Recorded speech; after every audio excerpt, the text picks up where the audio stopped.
In the late 13th century, the vast Mongol Empire, under the ambitious leadership of Kublai Khan, turned its gaze towards the island nation of Japan. Kublai, grandson of the legendary Genghis Khan, had successfully established the Yuan dynasty in China, a testament to his power and influence. His ambition was not merely confined to the mainland. He sought to bring all of Asia under his dominion, and Japan was a crucial piece of that puzzle. Beginning in 1266, Kublai Khan initiated a series of diplomatic missions to Japan, demanding they submit to his rule and become a tributary state. The letters from the Khan were not requests but commands, written with an air of superiority that was deeply unsettling to the Japanese. The imperial court in Kyoto was thrown into a state of alarm, debating the appropriate response to such a powerful and unknown threat. However, real power in Japan lay not with the emperor, but with the Kamakura shogunate, the military government led by the Hojo clan. The shogunate, valuing honor and independence above all, flatly rejected Kublai Khan's demands, viewing submission as an unthinkable disgrace. This defiance was a grave insult to Kublai Khan, who was unaccustomed to being denied. The Khan's patience wore thin, and the repeated rejections fueled his determination to take by force what was not given freely. By 1274, the diplomatic channels had failed, and Kublai Khan ordered the assembly of a massive invasion fleet. An immense force of around 900 ships was prepared, crewed by Mongol, Chinese, and Korean soldiers.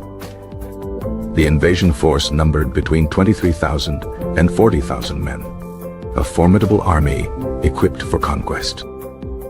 In November of 1274, the armada set sail from the Korean peninsula, a dark fleet moving across the sea towards Japan. Their first targets were the strategic islands of Tsushima and Iki, which lay between Korea and the main Japanese islands. The small local garrisons on these islands were hopelessly outnumbered, facing the full might of the Mongol war machine. The resistance was fierce but futile. The invaders quickly overwhelmed the defenders in a brutal and swift conflict. Having secured the islands, the Mongol fleet continued its inexorable advance towards the main island of Kyushu. It made landfall at Hakata Bay, the heart of Japan's western defenses. The samurai of Kyushu were waiting, ready to defend their homeland with their lives. A clash of military doctrines was immediately apparent on the battlefield. The Japanese samurai were accustomed to a highly ritualized form of combat, often seeking out worthy opponents for one-on-one duels. In stark contrast, the Mongol forces fought as a coordinated unit, a disciplined and ruthless killing machine. The invaders utilized weapons and tactics that were terrifyingly new to the Japanese defenders. Their composite bows had superior range and power, raining down arrows upon the samurai before they could even engage. Poison-tipped arrows were used to inflict maximum damage, a tactic considered dishonorable by the samurai.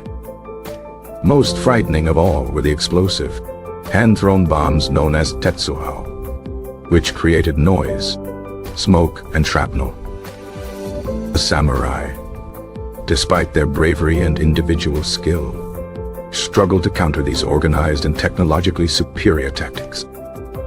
The local forces at Hakata fought with desperate courage, managing to hold the invaders to the beachhead.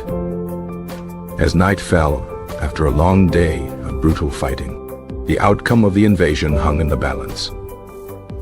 The Mongol commanders, despite their advantages, were surprised by the tenacity of the Japanese resistance. Then, under the cover of darkness, the weather began to turn with astonishing speed.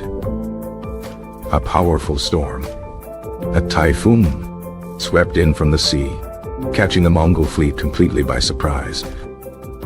The ships were dashed against each other and the shore, splintering under the immense power of the wind and waves. By morning, a significant portion of the mighty invasion fleet was wrecked, and thousands of soldiers had drowned. The battered remnants of the Mongol army had no choice but to retreat, sailing back to Korea in defeat. The Japanese called this miraculous storm the kamikaze, or divine wind, believing the gods had intervened to protect them. Kublai Khan, however, was not a man to be deterred by a single failure or a turn of bad weather. He viewed the defeat as a temporary setback, an unfortunate accident rather than a true military loss. In 1275, he sent another envoy to Japan, once again demanding submission with even greater insistence.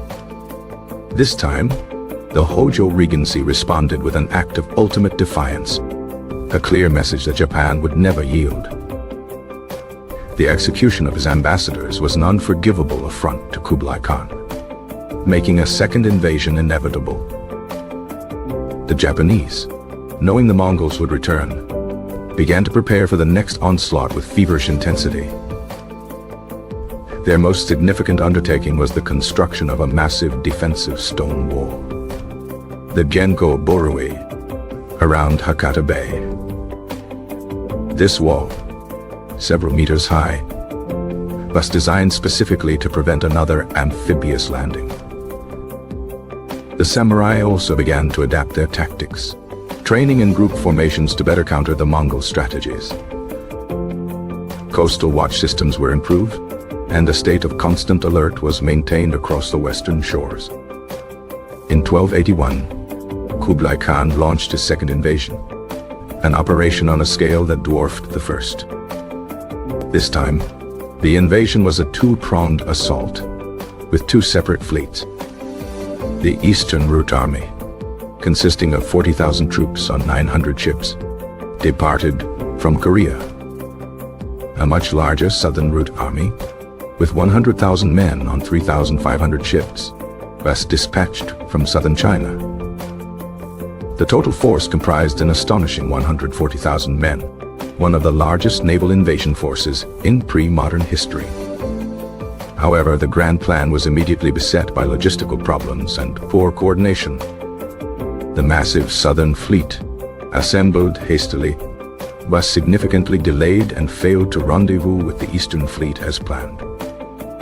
The Eastern Route Army arrived off the coast of Japan alone, and once again attacked the islands of Tsushima and Iki. After subduing the outer islands, the Eastern Fleet proceeded to Hakata Bay, ready to begin the main assault. This time, the Japanese were ready, and the Gemovie proved to be a game-changer. The wall effectively prevented the Mongol forces from establishing a secure beachhead, forcing them to fight from their ships and small boats. For weeks, a brutal stalemate ensued, with the Mongols unable to breach the defenses and the Japanese unable to drive them away. The Japanese defenders, emboldened by their success, launched daring night raids against the Mongol fleet. In small, maneuverable boats, samurai would row out to the anchored warships, board them, and wreak havoc at all. These raids, while not decisive, harassed the invaders, damaged ships, and lowered morale. Finally, the long-delayed southern fleet arrived, and the two massive Mongol armadas merged in the bay. The combined Mongol force was now immense, a floating city of soldiers and sailors packed into the narrow bay. To protect against the Japanese night raids, the Mongol commanders ordered the ships to be chained together. The stalemate continued, with the massive, chained fleet becoming a stationary target. Then, on August 15th, 1281, history repeated itself in the most dramatic fashion imaginable. A second, even more powerful typhoon, the Great Kamikaze, descended upon the anchored fleet. The storm's fury was apocalyptic, unleashing winds and waves of unimaginable power. The chains that were meant to provide security became a death trap, preventing ships from maneuvering or escaping.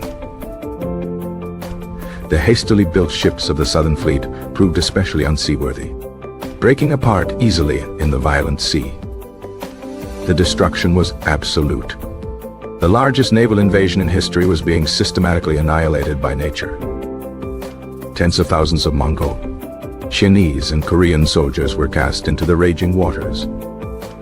When the storm finally passed, the bay was an eerie graveyard of shattered wood and broken dreams.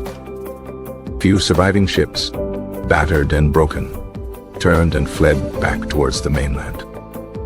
Thousands of invaders who were stranded on the shore were captured or killed by the victorious Japanese. The second Mongol invasion had ended in a catastrophe of epic proportions for the Khan.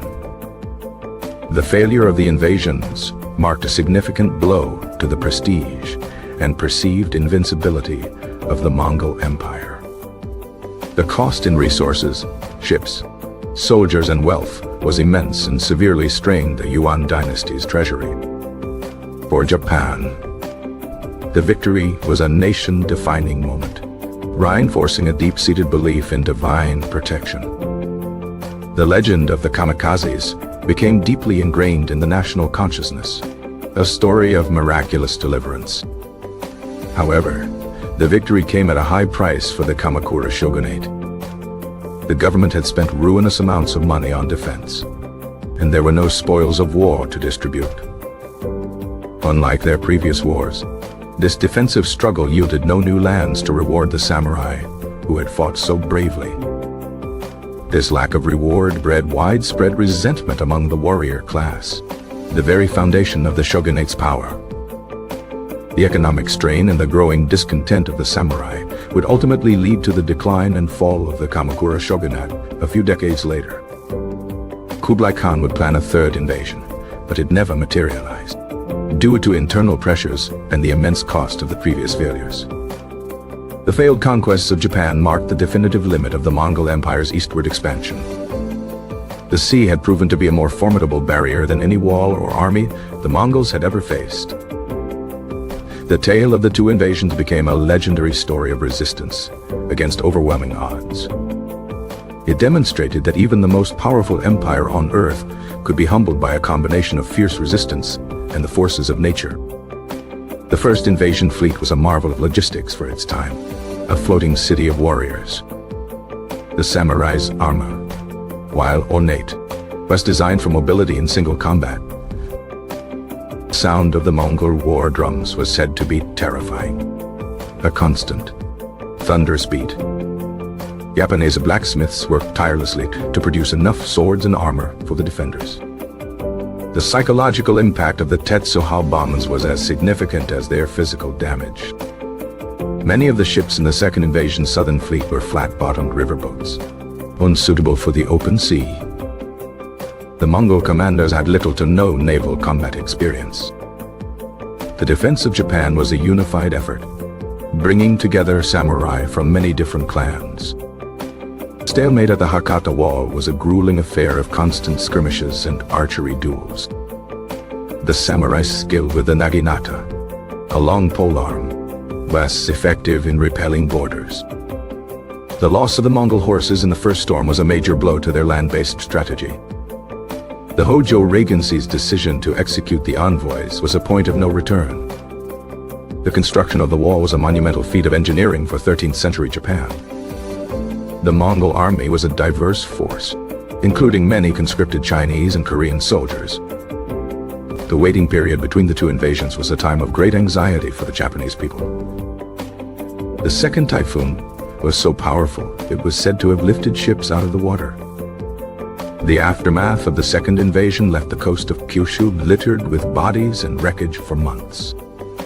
The story was quickly turned into legend, told and retold by priests and storytellers. The failure in Japan was one of the very few major defeats the Mongol Empire ever suffered. The samurai's traditional way of war was forever changed by the encounter with the Mongols. The financial crisis that followed the invasions destabilized the warrior class. The divine wind became a powerful symbol of Japanese national identity and invulnerability. Kublai Khan's dream of a world empire was shattered against the shores of Japan. The initial Mongol volley of arrows was designed to shock and break enemy formations. The samurai's Oyuroi armor was brilliantly colored, making champions easy to spot on the battlefield. The Mongol soldiers were skilled horsemen, but their cavalry was useless in a naval invasion. The Japanese defenders used fire arrows at night to try and set the Mongol ships ablaze. The sheer number of ships in the second invasion force would have been a terrifying sight. The logistical challenge of supplying 140,000 men across the sea was immense. The stalemate wore down the invaders' supplies and their will to fight. Typhoon's winds were estimated to be well over 100 miles per hour. Many of the drowned soldiers' bodies washed ashore wearing full armor. The victory was celebrated with religious ceremonies across Japan. The economic fallout led to the rise of moneylenders who preyed on impoverished samurai. The story of the invasions became a cornerstone of the Bushido Code, emphasizing loyalty and self-sacrifice. Failure to conquer Japan remained a source of frustration for the Yuan dynasty for years. The events demonstrated the critical importance of naval power in island defense. The finality of the second defeat, sealed by the storm, ensured Japan's independence for centuries to come.